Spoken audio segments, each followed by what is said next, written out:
Hello, everybody. My name is Matthew, Junior Resource Investing. I'm hosting a sixth panel with CEO Rick Van Nieuwenhuyse of Contango ORE here today. Contango ORE's Manh Choh gold project in Alaska is just a year out from its first pour, and I think that's an awfully exciting time for me to be meeting with this guy here today. Just a reminder that this will be recorded. And I'll just give a really brief intro here before I hand things over to Rick to introduce us to his company. I just wanted to, the framing I wanted to have for this context, this conversation, is this concept of asymmetrical risk versus reward, right? That obviously the objective of any investment is to identify that asymmetrical relationship between risk and reward. And that metric doesn't or shouldn't change whether the returns are 10% or 1,000%. In the junior resource sector, I think it's a natural desire for people to want to be a part of that discovery story, right? It's naturally an attention-grabbing story, but that isn't always smart money, and that isn't always a smart choice if you ask me. Instead, I would counter that near-term, fully permitted, fully financed producers like Contango could and should be a critical part of any resource investor's portfolio, specifically and particularly for that reduced risk they present while still presenting that outsized opportunity to actually capture serious alpha. So there's my intro. Rick, it's nice to meet you. This is called a fireside chat, and we already talked about this. I do not have a fireplace in my home, but if I know Northerners, you've got one just within arm's reach, and you got one right behind you there. So you're true to form here. So thanks for being here. Nice to meet you, Rick. And how are you today? Great, Matthew. Great to be on your show. Contango's where, as you say, we're our Manh Choh projects, our flagship project. We're on the cusp of production. We're actually mining now and stockpiling now at site at the Manh Choh site. This is located in Alaska. We're a 30% owner. We joint ventured the project with Kinross, basically to take advantage of their underutilized mill at Fort Knox. And our ore grade is 8 grams per ton, which is unusually high for an open pit mine in today's world. I think it's, if not the highest, it's certainly one of the highest open pit gold grades in the world. And so we can afford to run of mine ore, put that in a truck, haul it up, take it up the highway to Fort Knox. It's a public highway, so there's literally no permitting involved in doing that. I mean, obviously you've got to have legal loads and legal trucks and drivers and all that, but there's sort of not an extra permitting step. Obviously, we had to permit the mine, and that was done last year. We started construction. And as I said, we're now mining and stockpiling. So the next final part of the process is to process the ore through the Fort Knox mill and get gold out the other end. And that should occur in first half of next year. We'll get guidance here from Kinross when we have our next joint venture meeting, which should be in middle of November. So things have gone according to plan. I think we were kind of joking a bit about that. It's been a quick 2 years since we did the joint venture with Kinross, and we spent a fair bit of money in that process. It's a joint venture, so we share in our 30% of the capital and operating costs. But it has gone according to plan. Got the permits within a year, and now we've got the construction completed, and we're mining. So it's again, last step is running it through the mill and getting gold out the other end, which again we expect to have sometime in the first half of next year. Yeah, 70-30 JV. Yeah, I mean, I think that you kind of mentioned a couple of things there that I do like. I mean, I think it's testament to good management when things go on time. I mean, you Alaska, great jurisdiction. That's a testament to management. Picking the right company to JV with to keep things on time. I mean, it's a testament to things are going right, and that's takes a little bit of luck, but it also takes some skill to get there too, right? And so I think maybe I want to ask you just a couple of slide deck kind of questions just to help set the table here, maybe, right? Just for maybe if people haven't heard your story yet. But so let's just start with share structure. I mean, this is, I think, people always start, this is one of those questions where it's always gets asked, and most of the times it's kind of a boring question that they're all roughly the same. But Contango is a bit of an outlier. Do you want to maybe explain that for us? Yeah, so we're not your typical junior Canadian company, because first of all, we're not Canadian, we're US, we're only US listed. We're NYSE American listed. We have less than 10 million shares out, fully diluted, which is highly unusual. Yet we trade pretty well. I mean, we're trade probably $500,000 to $1 million a day on typical trading day. So in terms of liquidity, you can buy stock and sell stock and get in and out. Obviously, the NYSE is a much bigger platform and a much broader reach than the typical Canadian, junior listed company on the TSXV or CNX or whatever. So, yeah, we're somewhat unique in that way. We're also based in Alaska, where our headquarters office is in Fairbanks. We plan to sort of operate out of Fairbanks. That's where I live. That's where most of our team lives. So, yeah, there's a number of kind of unique things about the company, but I think the most unique thing is we'll be generating about $50 million of free cash flow when we start producing gold next year. So, if you translate that to use the 10 million, because that makes it easy math, 10 million shares, that's $5 a share. That's pretty decent cash flow for a junior company, actually for anybody. Yeah, not too shabby. And that's one that I'm looking forward to. On my list of questions is what the heck you're going to do with all that money. But we'll get there. So maybe just to clear off the slide deck thing. I mean, you got Manh Choh, you got Lucky Shot. We'll focus on Manh Choh first here. But any debt that we should know about? What's your debt load like right now? Yeah, so we have a $70 million line of credit with ING and Macquarie. We've used about a little less than 20 million of that to date. I think we've got plenty of capacity there because, as I said, we're mining now. So basically, the draw on the debt is to fund working capital, and it's the first round of processing. We'll batch process the ore, so that's maybe something to point out. The plan is to batch process for about a month, once a quarter, ore from Manh Choh through the Fort Knox mill. And that first batch will go to fund ongoing working capital, because obviously you've got to pay for mining and transport of the ore. But then after that, we should be receiving dividend checks from the joint venture. So let's say, somewhere in the middle of the year, we'll start actually accumulating cash. And then, so the next question then is, what are you going to do with that? Yeah, yeah. And well, I don't want to skip. Well, maybe we should just skip to that, because that's where I want to go. But no, let's kind of try to do things in order here for the sake of the people listening in here. But so yeah, Manh Choh, right? This is your flagship, right? It's awfully exciting that it's just months away from first pour, months away from actual cash in your pocket. Do you just want to give us a brief rundown? I mean, I guess start at the beginning, history of the project, and then the history of your ownership and how it came to be. Yeah, so this is a true grassroots exploration project. It kind of got started a bit oddly in the sense that the project is located on tribal land owned by the Tetlin tribe, and they had the idea that there may be oil and gas on their property. ConocoPhillips was seriously contemplating connecting the Alaska gas fields up with the northern British Columbia gas fields and building a giant LNG plant. This was in the early 2000s. And so with that sort of background, the tribe said, maybe we've got oil and gas on our land, which the pipeline would have gone right straight across. So they reached out to some folks in Texas, literally Texas wildcatter types, to come up and evaluate their lands for oil and gas. Which they did, and they quickly determined that these were mostly high-grade metamorphic rocks underlying the tribal lands, and so they had zero potential for oil and gas.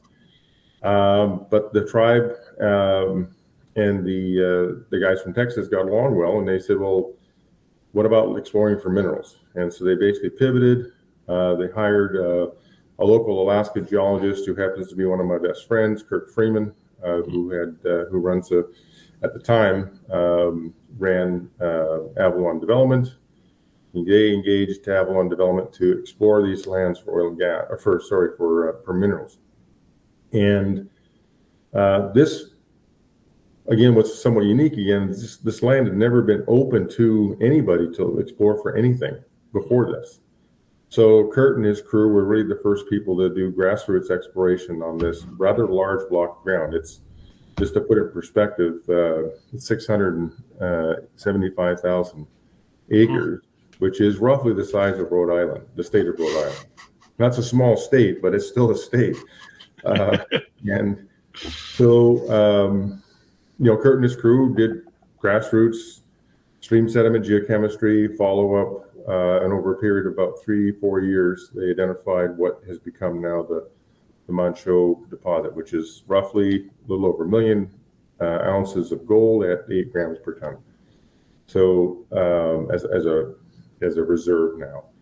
So that's where it got started. So originally they self-funded this. It was again owned by the oil company. They spun out Contango ORE, and after the discovery, these guys said, "Well, geez, we really don't know anything about minerals. Thanks a lot, Kurt, but now what the hell do we do?" And so they joint ventured the project with Royal Gold, who obviously is a royalty company, but they liked the exploration potential. There's again a huge block of land. The part that had been explored was just less than 1% of the whole project area. And long story short, they formed a 60-40 joint venture with Royal Gold. They advanced it to a pre-feasibility level of study. Then Royal said, "Hey, we're a royalty company. We're not supposed to operate. Let's see if we can get somebody else to operate."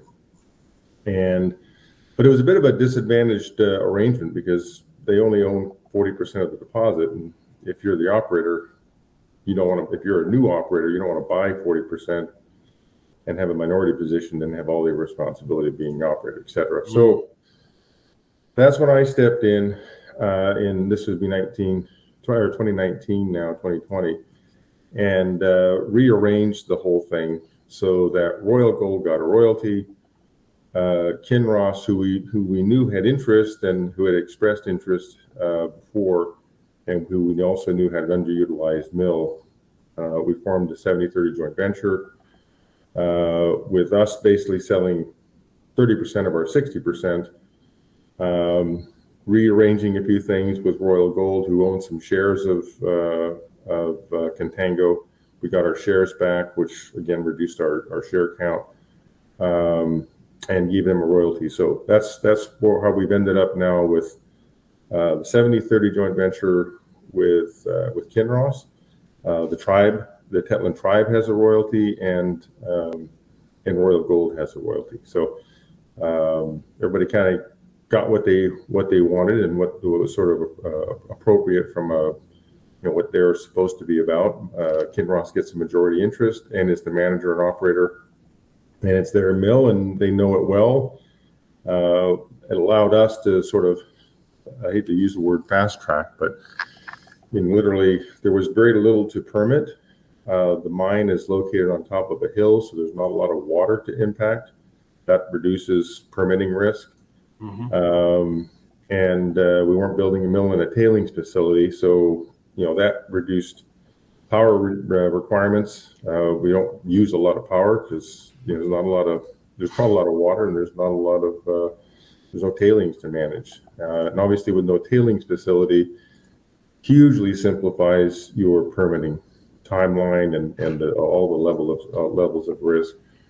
I think the NGOs who traditionally look at mining and don't like tailings facilities specifically said, kind of applauded the decision to use an existing tailings facility that frankly has received a lot of awards. The Fort Knox facility has reclaimed fish habitat on a regular basis, so they have a partnership with Trout Unlimited. So there's a lot of just overall good things that just happened as a result of this business arrangement, including obviously for our selfishly for our own shareholders. This got production relatively quickly. So that's kind of the full story, and we're like to say where we are today, where we're staring down the barrel of production here in a few months. Yeah, not a bad place to be. I think you did a good job there of articulating all the different characteristics that I think make Manh Choh quite compelling. I mean, maybe I'll ask you this as a follow-up and maybe just to put a point on it here, but I mean, it's high grade, right? 8 grams per ton. It's cheap as heck, CapEx, sustaining X. But it's quite a short mine life compared to what you might expect Kinross to be traditionally interested in, right? A mid-tier or a major producer, right? I mean, 4.5 years. I mean, I guess maybe the answer is in the question, but is it just because it's cheap and profitable, good jurisdiction, no tailings? I mean, why was Kinross so keen to get involved in this particular project? Well, I think basically to keep the Fort Knox mill running and actually finally put some grade through it. Not to be judgmental on Fort Knox, but it's a big low grade deposit. So adding 8 grams per ton to their normal grade mill grade of 0.5, 0.6 makes a huge difference in terms of profitability coming out of that mill.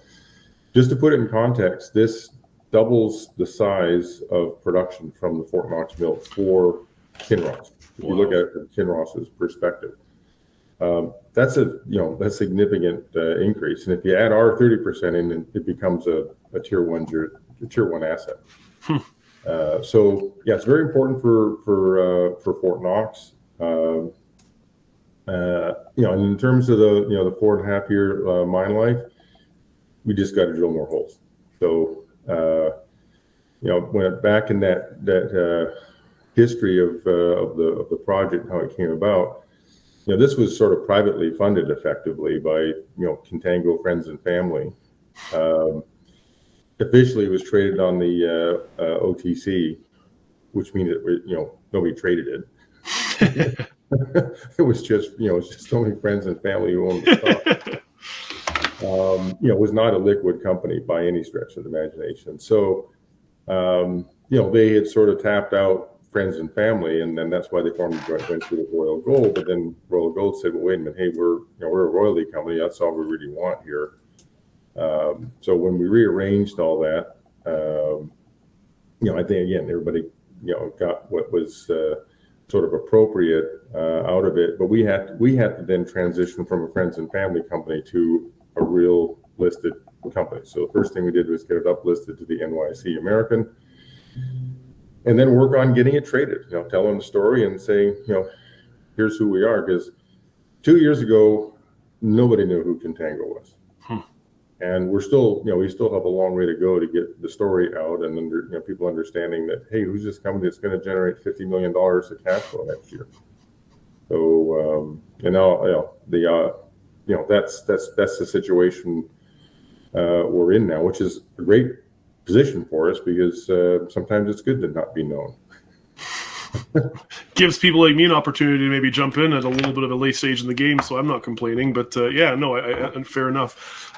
Maybe I'll ask you. So again, you're not an operator. It's carried interest rate 30%, and so it's maybe I'll phone Kinross afterwards. But you said there's lots of exploration potential left, and I guess I don't want to kind of set you up to have to make a pumpy declaration here, but like what's left down there, right? I mean, you say that just have to drill out more holes and gain more resource for sure. I mean, are you kind of scraping the edges of the barrel, or do you think there's a much larger system that you can still discover down there, or Kinross rather? Yeah, so we're in the Tintina Gold Belt geologically as a province, which is obviously has well over 100 million ounce endowment, and again, this area was the first guys on the project doing any kind of exploration work, including USGS and the Alaska Geological Survey and things like that, was Kurt Freeman in this group. So, and they did basic stream sediment geochemistry.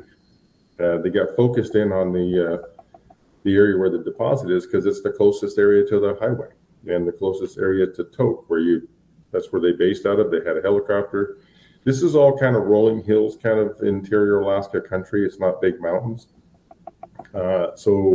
Which means it's also wooded and it's hard to get around. It's hard to find a place to land a helicopter. So it's slow going as far as exploration goes. So there's a we call it the Chief Danny area. Chief Danny was the chief who signed the original agreement with Contango. He passed away a number of years ago. So in his honor, they named that sort of the core area around the Manh Choh deposit as the Chief Danny area. We have a lot of geochemical anomalies, soil anomalies, geophysical anomalies that need to be followed up and have additional drilling on. Now we're just starting to do that this year, and because when Kinross came on, the whole shift was 100%. Let's make this a mine. So do all the things, hydrology, geotech, etc., waste characterization, environmental studies, to figure out if we've got a mine here and how to permit it. And so we've not done any exploration for really the last 2 years of any real consequence. I think that next year will probably be the first year we get back to doing real exploration focused on drilling new targets. So I'm hoping we'll have like a $10 million exploration program next year. We're certainly going to advocate for that. Nice. I think now that Kinross knows that we have we're mining and we're set up for production here next year, I think they'll be of like mind and want to see a real good solid exploration program. The whole Chief Danny area, where we have a fair bit of information and lots of anomalies to follow up on, only represents about 5% of the area that we have under lease from the Tetlin tribe. So again, it's the size of the state of Rhode Island. So it's a substantial area to explore. And we'll look forward to lots of news flow on that, but probably mostly next year, just because this year has been almost 100% focused on getting the mine into production. Yeah, of course. So, a couple of follow-up questions here. One, and I guess I'll just encourage people here. There will be a Q&A at the end, but just one here from Sravinder Murray fits in nicely right now. Just so he asks the question I just asked: how much exploration potential is left? But then he's asking along, which zones in particular do you find maybe it should be particularly enticing? Well, the one the one that's like most obvious to an exploration geologist is you have. I'll use my hands here. You have two. The north deposit and the main deposit literally dip towards each other, and they're kind of moderately dipping. They're not like vertical. They're moderately dipping towards each other, and the center hasn't been drilled.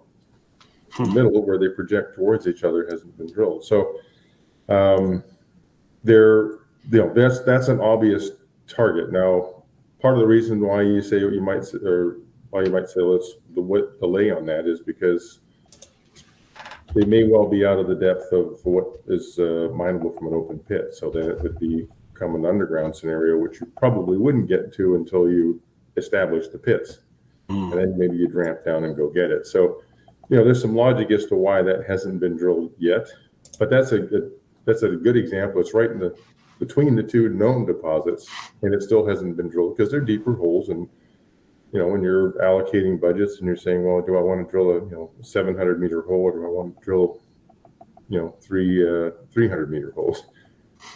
So those are the kind of things that there's lots and lots of targets. I like if you look at our website, there's a map there that shows that geochemical anomalies, gold in soil anomalies. So these are first order anomalies all around the Manh Choh area. The Chief Danny area, and there's literally a dozen high quality geochem targets. Some are coincidental with geophysical anomalies that need more drilling. So I think that's probably the first order. We've done a number of geochemical surveys, or expanded the geochemical surveys towards the south now, and there's lots of anomalous areas to follow up there as well. So I've the typical mine that goes into production from feasibility usually has 3x of reserves that end up getting mined. That's your typical mine. So I'm as an exploration geologist, which is what drives me. I'm very excited about the exploration potential on the rest of the lands surrounding the Manh Choh mine itself, on the Chief Danny area, and then on the rest of the Tetlin lease as well. Well, I think you kind of did a good job there explaining something you already touched on, but you kind of you've jumped the queue a bit with production, right? That a traditional junior drill, get that mine plan, open pit, go underground afterwards, right? But yeah, you kind of interrupted that, and then now we're going to production, and then we'll just keep going, and we'll figure out the mine plan after. No, yeah, it's a neat story, and it's one that I think that there's a lot of very compelling reasons to be here. Just one other point on that. Yeah, another part of the reason why you can sort of, jumpstart the thing is because of the grade. Yeah. Because when you have quick payback, the payback on this thing is ridiculously short. So when you have quick payback, you don't need to have a 10-year mine life. Obviously we would all love to have a 10-year mine life, but that would mean I'd have to drill twice as much as I've already drilled. Mm-hmm. And that costs money, and that delays production. So, grade's king, and that's why grade is king, because you can get things going quicker with grade, and you don't need as much to get the payback there. So. Well, and so yeah, and well, thank you for that kind of further detail. There's a great transition here, but I do want to ask, just because it came up in my mind. So you kind of mentioned that you're still discussing, you're discussing and providing support to Kinross, but how active is that? You're 30 in the 70-30 JV. How active? I mean, is this a day-to-day thing where you're chatting with Kinross, or have you kind of transitioned your attention to Lucky Shot or other projects? Yeah, we have quarterly meetings with Kinross, joint venture meetings, and then we, just have sort of, I'd say there's probably not a week that doesn't go by that I don't have an interaction with the general mine manager at, both at Fort Knox and at Manh Choh. Yeah, okay. Which is actually the construction manager now, but it'll transition here in the next few months to the mine manager. But it's a good open dialogue. There's a bunch of great people. They're all, most of them are my neighbors in Fairbanks, so I know most of them just separate from the joint venture, if you will. Go over and borrow a cup of sugar, eh? Yeah. So, question. I mean, this is maybe my favorite topic of this one. I mean, I'm excited to talk about Lucky Shot as well. But I mean, $50 million US of free cash flow starting in, like you say, I mean, quarterly, you're going to get $4 or $5 million bucks. Like you said, if you're doing monthly batches, I mean, you are not long off from having a very healthy cash in your pocket every month. And I mean, I think you're trading, this is just going to be off the top of my head, I mean, maybe at 4x that number, right? So I mean, to me, again, you talk about the value here, value proposition is quite compelling, but what the heck you can do with all that money, right? So I mean, I've got A, B, C, D, right? I mean, and you can tell me if it's one of those or none of the above. But I mean, are you going to try to seek a buyout from Kinross so they can just close that 30%? Are you going to become your own development company and use that to try to develop and bring things out of production? Dividends, or are you going to use that free cash flow to explore other projects without dilution or something else, right? I mean, I guess, what are you doing with all that money is the short answer to all that. Yeah. Yeah. So I think we want to use this platform to build a company. So, and Lucky Shot sort of fills that next tier asset. It's not a big asset, but it's high quality, it's high grade. At close to ½ ounce per ton is what we've outlined in the initial resource. It just needs more drilling. We decided to take a slower path and not try to rush things, just to be prudent on capital management. So we're on hold right now in terms of drilling and underground development. We're going to pick that back up next summer, when it's a lot easier to do that. It's probably about 30% more cost to do stuff in the wintertime in Alaska than just waiting for the summertime. Once we're set up, then it's not so bad. But Lucky Shot represents a sort of a tiered platform to asset to build on our production. Again, we envision that we can develop the mine there and have a run of mine ore haul it up to the Fort Knox mill for processing. We don't have a deal with Kinross on that yet, but that we know they still have a big mill, still a big hungry mill. So the ore would be really simple. It's quartz and gold and a little bit of sulfide, so it would be very compatible. We have the advantage on the near Lucky Shot. We have the Alaska Railroad, so it's less than 20 miles from the mine down to the railroad. a short truck haul, put on the rail up to Fairbanks, another short truck haul up to Fort Knox. So that's a plan. We've got to execute the plan, which is getting the drilling done.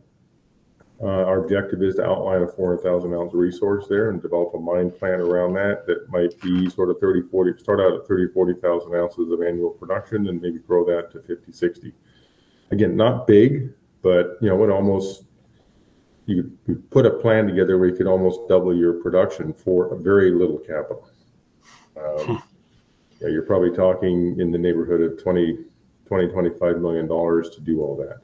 Yeah, so, wow. It's not big, but we could self-fund that and we'd be producing over 100,000 ounces of gold with 10 million shares outstanding. So, and probably comparable all-in sustaining costs to Manh Choh. So, but beyond that, so that's something we own. It's in our portfolio. We have a number of early stage assets that we'll advance slowly. We're not going to go spend $20 million on any one of our assets right now. But we also only have 10 million shares outstanding. And if you look out in the field of what else is out there, there are a number of mining companies, junior exploration companies that they're in tough shape. It's been a tough number of years for the junior exploration sector, and so we'll start to look at other opportunities as well and see if there's a good fit. I like it's a bit of a hybrid royalty model in the sense of having an asset where you can quickly get it into production or take advantage of somebody else's mill and or somebody else's desire to build a mill, and retain a minority interest. It's not very different from the royalty model. In fact, it's very similar to the royalty model. So that's why I think that's the model we want to pursue. We're explorers and developers. We're not miners. We're not process people. We don't have access to huge amounts of capital. So if we can focus ourselves on things that need 10 to 20 to 30 million dollars rather than $300 million, I think we can be pretty effective in that space. So for right now, that's going to be where we're going to focus. I like the idea of paying a dividend. We're not there yet. First order of business is going to be to repay the debt. Once we've repaid the debt, then we can start looking at paying dividends.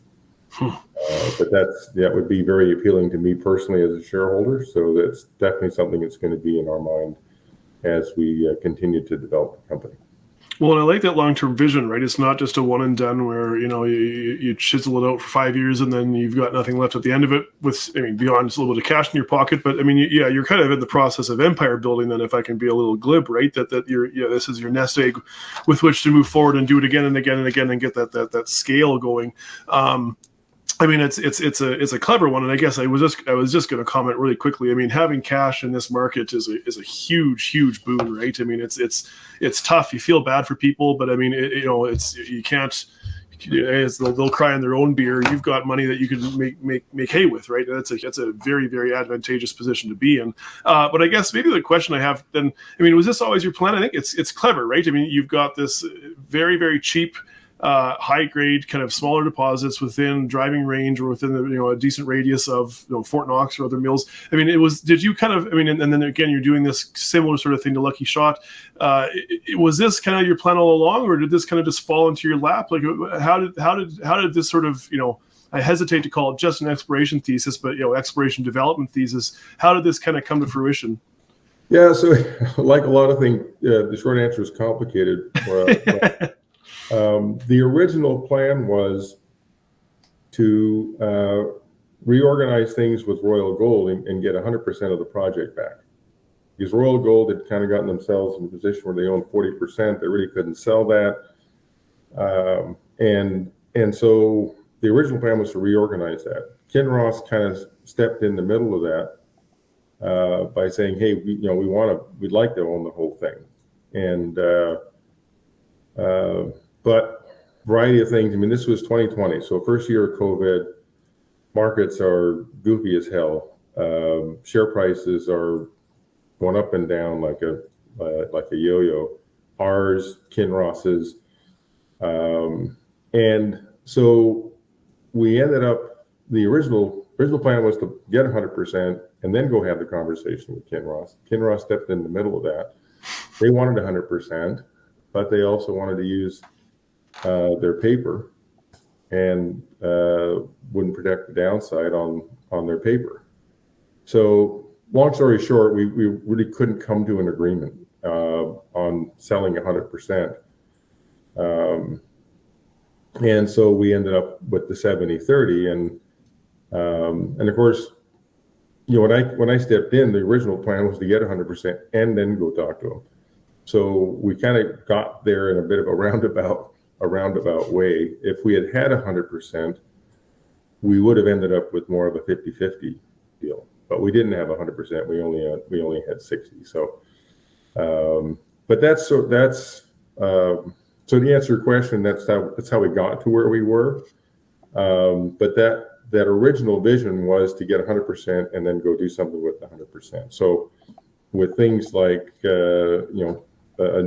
not Lucky Shot, because Lucky Shot's pretty small and we own 100%. So I see that more as sort of a tolling arrangement with the mill. If Lucky Shot were 100,000 ounces, it could probably have a different, annual production probably have a different discussion. So, but in new opportunities, if we acquire 100%, then maybe the discussion is along the lines of what the Cisco's done with Goldfields, and you bring the capital, you bring the mining expertise, and develop our great asset. And of course, you look back on my history, that's what we've done with Nova Gold. That's a 50-50 with Barrick. We did that with South 32, with Trilogy. We did a little bit different arrangement, but it ended up something similar with Sandfire down in Montana with a company called Tintina Resources, where we found a nice high quality copper asset, and then partnered with Sandfire. So it is a bit of a model, if you will, that we like exploration, we like development. We think we're good at that end of the spectrum. Mining is not my thing. So if we can partner with the bigger companies who excel at that and who have the access to capital and expertise to mine and permit, and that seems like a good partnership to me from as an explorer, and how to stay in there for the longer term and get the cash flow. Getting the first one is the biggest step. Building on that with what we think we can do with Lucky Shot, but then so the next one would be acquiring a property that has where maybe we spend $20-30 million over a 2-3 year period to make it a 5 million ounce gold deposit that somebody else then can come in and bring their capital. Again, I think the Osisko guys have done that well with their asset and the joint venture with Goldfields. Yeah, excellent. Tony's got a good question here. I think dovetails nicely into this conversation. You've spoken positively about Kinross. He was just wondering. I mean, the question he has is, are you open to further partnerships with them on additional projects? And then, is Lucky of a sufficient size to also maybe attract their interest in the end? Short answer on Lucky Shot. I mean, it is. We're not looking at it ever. From what we know right now, not being a large scale mine. It's got good grade. Like I said, starting up at 30-40,000 ounces, maybe getting it up to 50-60 is kind of what we envision. I look at that more as a tolling arrangement. But there may be other conversations to have with Kinross on that. I think there's certainly a number of ways to go there. But that's sort of, that's kind of our thinking right now. They're aware of what we're doing. They're, again, we're not. Nice thing about junior companies is everything's material pretty much. So they pretty much know what we're doing, and we have no secrets in sort of hiding it from them. So we'll keep them apprised of what we're doing there. When it makes sense, and we have a mine plan that we can say, hey, we think we can mine X number of tons and deliver you this, and let's work out a tolling arrangement. I think we can get there. Mm-hmm. It is easier from a logistics standpoint having the rail there. That makes it a lot. It's about less than half the cost to rail things up, get it all the way up, including the truck travel between the mine and the rail up in Fairbanks up to the mine site there. So yeah, it'll be less than half the cost for transportation, which is a significant portion of the overall cost for by comparison, say, to Manh Choh. So. But yeah, would we consider other things with Kinross? Sure. Then they've got mines across Nevada, and so we're not going to Africa. I'll say that right away. I think quite like North America, so I think I define North America north of the border right now. I think that's going to be the playground, at least for right now, that we'll take a hard look at. Yeah, I had another, this is a ways back, but it's something he said in one of my interviews that stuck out to me, is you can't choose where the gold is, but you can choose where you look for gold, right? And I think that, for all the reasons you just expressed, having a railway, the level of infrastructure, Alaska itself is obviously a great jurisdiction. And I want to talk about jurisdiction, but I kind of thought we'd maybe just keep going with Lucky Shot. Before, we had a couple minutes to chat before we went live here, and you were talking about the Lassonde curve and the orphan period, and I kind of like it because you're not a rolling stone gathers no moss. You are not standing still and kind of hanging your laurels on Manh Choh. I kind of said that, heck, you're 9 months from first pour. I think the orphan period's over. I think that you can't help but see a re-rating here to more effective valuations or fair valuations. But you had said that your company focus was to avoid that orphan period, avoid that steep, the cliff of the Lassonde curve as much as you can, and you're doing that by, like you say, like you're 9 months from production when you still have half a dozen other exploration level projects to keep going with. Chief among these is Lucky Shot. So past producing mine. I guess maybe can you just give us maybe the elevator pitch on Lucky Shot? We've touched on it a bit, and I think people probably have a sense of it. But yeah, where is it at right now, and what's your understanding of it? Yeah, so basically, this is a historic producer. It produced 250,000 ounces, high grade. It was selectively mined and probably hand cobbed. So they produced an average grade of about 40 grams per ton, about an ounce and a half per ton. So super high grade stuff. Narrow vein mining, and again, selective. And it was shut down by President Roosevelt when he used the War Act to shut down all gold mining in the United States. And you tell people that, and they're like, that really happened? You're like, yeah, that really happened. So it wasn't shut down. It was shut down administratively, not because they ran out of ore, not because they hit a bunch of water, couldn't pump the water, whatever. It's just like, hey, you guys, we don't need gold mining anymore right now. And besides, we're going to reprice gold here shortly. So, a little history lesson, hey? Yeah. So that's why we shut down, and then like a lot of these mining districts, they get broken up into different families, and the kids are like, what do I do with this mining thing? So it took a long time for the underlying owner to put the land package together. He was very diligent and successful at doing that, and so that's the business arrangement we have is with him.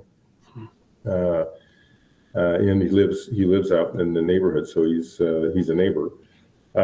So it's and the infrastructure was, as I said, it's great infrastructure. You're 20-minute ride down the hill to the railroad and the highway, and so it's easy to get things in and out. We do get a lot of snow. It's definitely we're up in Alaska, and it definitely snows for half the year. You can manage the snow if you just stay ahead of it. It is more costly, but once you're underground, you drill. So now we put the underground infrastructure in place to drill, to explore, not from a mine development standpoint, from an exploration standpoint. And now we just got to drill.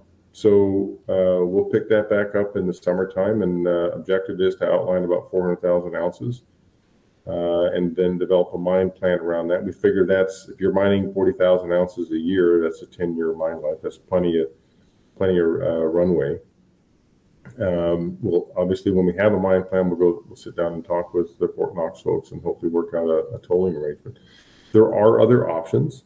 There are other mills in Alaska, so Fort Knox isn't the only game in town. It just happens to be the biggest one. They have a big mill. The other, the point you made about infrastructure, I wanted to sort of follow up on, because what we are not going to do is go out in the middle of Alaska and remote Alaska and find, invest $20 million hoping that we can figure out how to get the infrastructure. I did that 25 years ago with Donlin. It's a fantastic deposit. It is good grade. There's not a lot of 2+ gram 50 million ounce gold deposits out there. So it's a fantastic deposit, but it is in the middle of nowhere. And so here we are 25 years later. I left NovaGold in 2011, formed a new company, found 2 new deposits, joint ventured those with South 32, and Donlin is still permitted. So yeah, I don't want to do that again. So, new credo, stick close to infrastructure. There's plenty of places in Alaska to be 20 miles from the roadside, and there's lots of good exploration potential there, because the fact is most of the roads that exist in Alaska exist because of mining. Yeah. So, obviously we're not just going to be restricted to Alaska. We know that well. It's in our backyard. We pretty much know everything that's going on there. But I like Idaho as a place to look. Nevada's always great. It's tough to get land position in Nevada, but there are still opportunities there, and those would be two standouts. California a little tougher, Montana a lot tougher. Arizona's always a good place to work. So there's plenty of real estate to look at in the U.S. and new opportunities for us to look at continuing to grow the company. As you say, sort of once you've got production, that sets a base level of value. Now, obviously, it fluctuates up and down with gold price and how well things are going or whatever. But we're on that cusp now of being rebated and valued on their cash flow. And so now the thing is, what are you going to do with that? So I think Lucky Shot's an easy slip in to that same model, because it's not huge capital. We know how to execute the plan.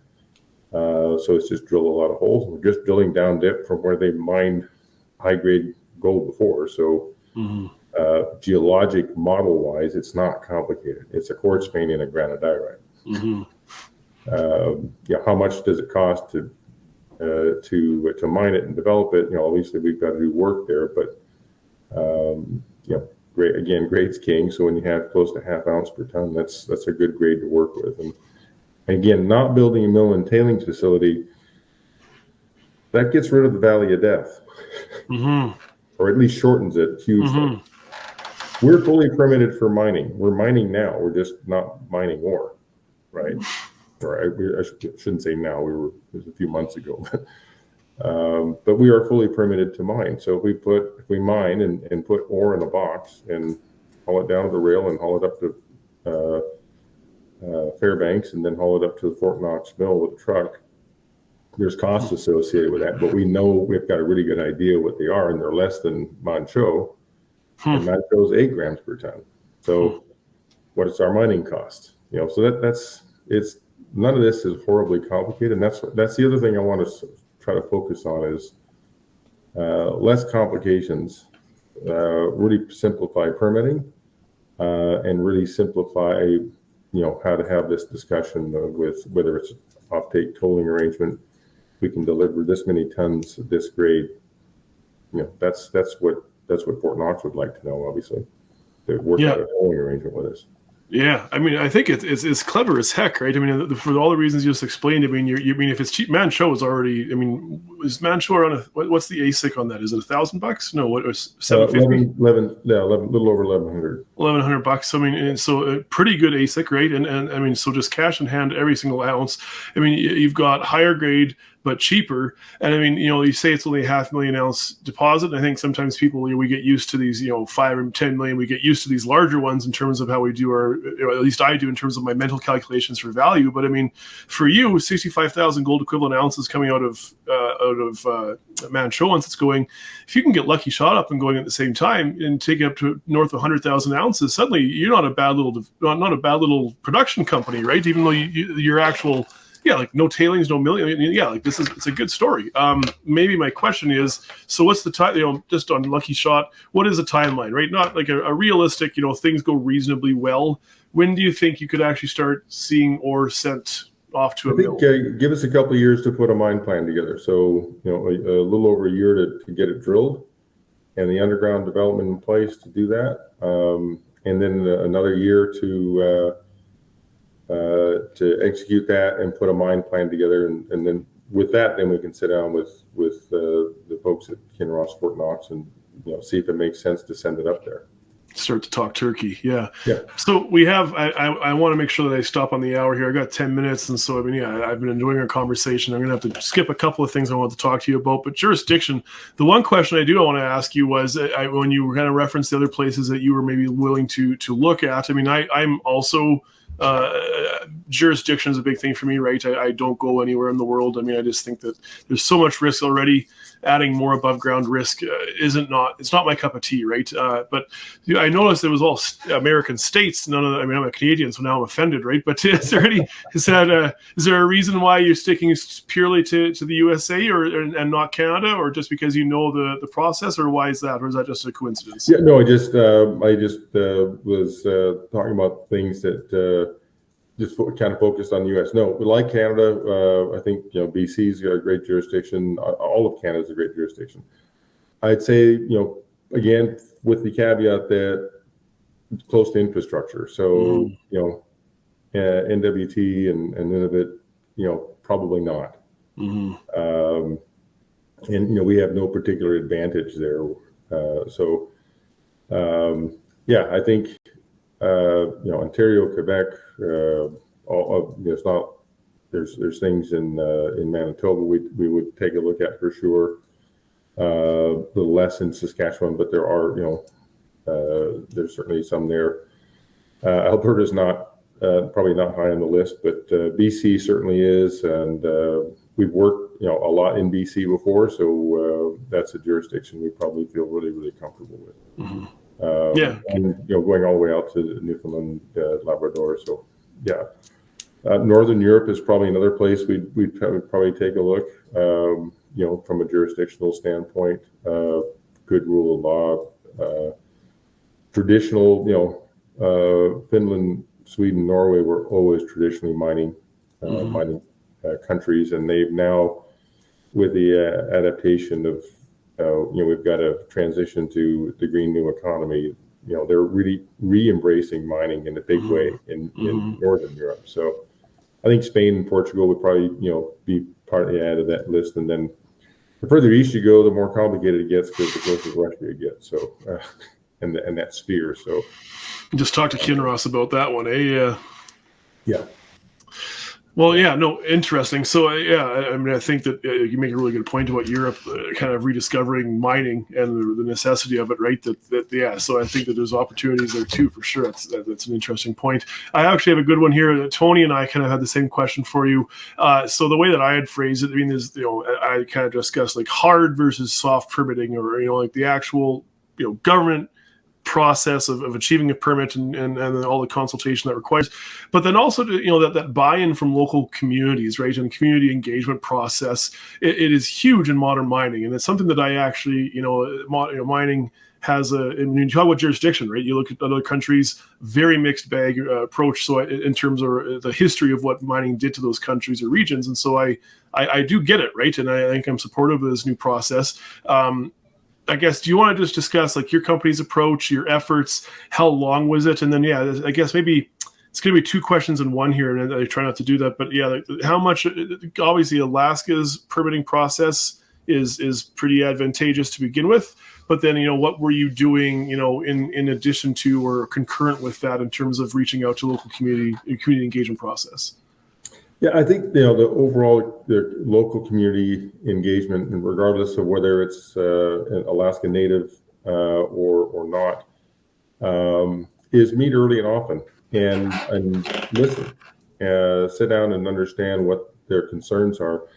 The risk when you meet early is that you don't have a lot of answers. So when you have a lot of people asking questions, but it's also your opportunity to sort of manage expectations, because on the flip side, you got a lot of people who are interested in jobs. I mean, mining jobs pay a lot. In Alaska, I think we're up to about $110,000, $120,000 a year average pay for a mining related job, which is a really good salary. And so on the one side, you want to manage that so you don't get people thinking this is going to happen tomorrow. And then on the flip side, you want to understand what are the kind of hot button concerns of the community in terms of, and I'll tell you that there will always be around water quality. That's always a big one. So if we have a plan not to build a tailing facility, you just took a huge risk off the table from the local community's perspective. And of course, not building a mill, you take off, air quality, which is, you're going to build a big diesel plant because we're not connected to the grid. There's very little grid in Alaska. There's a grid between Anchorage and Fairbanks, and that's it. It actually goes all the way down to Homer, but and there's everything under the sun on the thing. We don't have nuclear in Alaska, but we've got hydro, we've got wind, we've got solar, we've got coal, we've got gas. It's a good grid, but it's just really small and isolated. So if you're going to build a mill in a greenfield area, then you need a big air quality permit. So, and those are not easy to get. So they're as difficult as a water quality permit. So if you can take those things off the table or reduce their impact significantly to the community, that's a big thing. So I think approaching or meeting early and often is a big thing. Again, regardless of whether it's a Alaska Native community.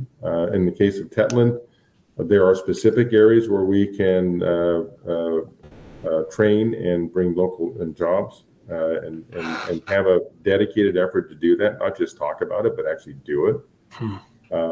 It's not a box ticking exercise, which unfortunately I think ESG is sort of formulaically become. Which I think is why I think a lot of people are sort of questioning the whole ESG mantra now, which I think is good because there's good things in it, but it was kind of becoming just greenwashing for the big companies. So, but in terms of mining, this is all boots on the ground stuff. When the exploration representatives for a project are the first interaction that local communities have with a mining company, and so you're an ambassador for the industry when you're out there moving a drill rig on, whether it's moving a drill rig on the property or doing a drone survey or having a helicopter fly over. If you meet with the community ahead of time and they go, hey, well, moose season is in a month. We'd really appreciate if you didn't, fly your helicopter and scare the hell out of all the moose, because we're going to go shoot some. So those are simple things, and they're not complicated and they're not hugely expensive to sort of avoid. Sort of a natural setup of. I didn't get a moose this year because you dumb shits were flying the helicopter. Yeah, absolutely, and I think you make a point well made, right? I mean, it's the pursuit of best practice and understanding that this can be mutually beneficial for all parties, like you say, like that the greenwashing and then just kind of saying things for the sake of saying things. I think it's a very cogent point. Yeah, I've actually, it's funny, I got a Quebec Nickel Explorer who they have ceased drilling for moose season right now, so here I am waiting for the drill to turn because because how else do you achieve that community buy-in? We got 4 minutes here. I kind of want to leave chance. So just one one last call for questions. I think I managed to kind of cover all the questions that people have, but maybe just I want to ask you to have final thoughts. But maybe do you just want to? And we were kind of discussing community engagement and such. Do you just want to discuss like what does Manh Choh mean to the Tetlin? I mean, how important is this to their community that this is kind of up and running or about to be? Yeah, well, literally, Manh Choh means big lake. Just to address that. And so the large lake that is the center of their community, we named the project in that honor, just to constantly remind us, don't screw up the lake. Whatever you do here, don't screw up the lake, because they fish in it, they live on it, that's where the water comes from. But in terms of economics, the tribe will receive a royalty. It's a 3% royalty, so it's a pretty healthy royalty. There's about 300 people in the tribe. About 150 are live on the Tetlin lands and at the village of Tetlin, and the other 150 are kind of scattered around the other local communities. So that's a direct dividend to the tribe. And then of course the jobs and training are added benefits. And it's, what kind of jobs are these? Well, again, we're not building a mill and a tailings facility. So usually it would take 2 or 3 years to train up a millwright. It takes 6 months to get somebody to get a commercial driver's license for a truck driver or a mechanic's license. And a lot of people who live in remote Alaska are sort of natural mechanics. I mean, you got to fix everything because everything breaks. And so these are really good jobs that they have at home, and they love that. It's enhancing their community and the growth there. And that's something that they can transfer. They can take that job and take that training and go work elsewhere. Maybe go home every other week or something like that. But so those are skills that are very transferable. We've got young kids who want to become an environmental scientist or want to become a geologist or an engineer. And those are always, personally great to see, because, that's, you're just like, oh man, I'm just making a real difference here. But equally important and more important in terms of numbers is getting more people with licensed, truck driver's license, commercial license, and then getting their mechanics rating. Again, those are skills you can transfer everywhere. Yeah, building your workforce from scratch almost up there, kind of, right? So yeah, we got 45 seconds here on the clock. So if we're going to end on the hour, so I'll leave it to you. Anything that you want to touch on that maybe we didn't get a chance to discuss, Rick? Yeah, no, I appreciate the discussion. Great series of questions, and check out our website, ContangoORE.com. We'll keep everybody up to date on our advances. I'll be heading to New Orleans here for the conference down there, and then over to Zurich. If you happen to be in those places, stop by and or just reach out to info@ContangoORE.com, and if you've got questions or concerns, write them there, and I'll get back to you. Perfect. Well, I think that just about does it for us on the hour. Look at that, eh? So yeah, thank you, CEO Rick Van Nieuwenhuyse of Contango ORE, and thanks to Six. And I think that's where we'll call it. So yeah, have a good day, Rick. Good luck. You too. Thanks very much. Bye-bye. Take care.